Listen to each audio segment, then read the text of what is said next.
The Last Enemy, written by Pauline Baird Jones, narrated by Kevin Scollin. 1.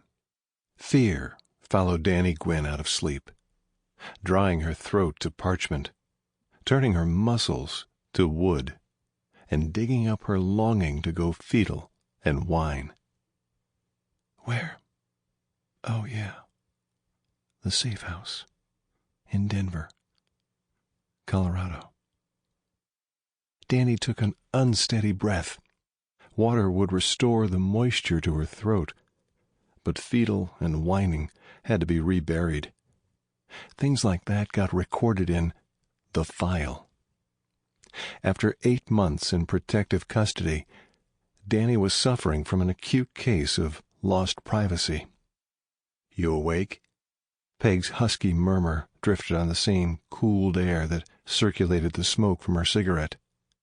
The deputy US Marshal had gone from occasional to chain smoker in just over 2 months.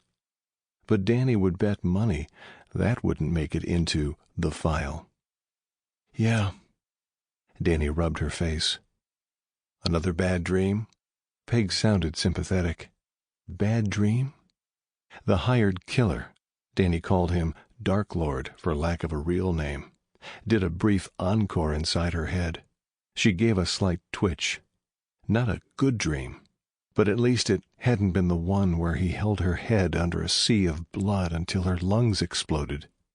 That was a bad dream. I just need to pee, Dani said. Dreams made it into the file. Peeing didn't, she hoped. The deputy U.S. Marshal, a dark silhouette against the drawn drapes, gave a tiny, skeptical cough as she checked her wristwatch. Bang on 5 a.m.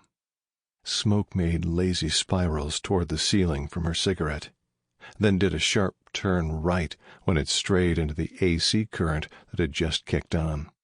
The low hum gave a questioning voice to the waiting silence. Peg lifted the cigarette and inhaled it, then released more smoke from her mouth and nose in a weary sigh. I've started setting my watch by your bladder. My parts and I are glad we could help. Dani sat up and peeled the sheet off her sticky body. She felt like she'd run a marathon instead of survived another night's sleep in protective custody. Her body was too stiff to get vertical without help. The book-loaded nightstand was all there was, so she used it.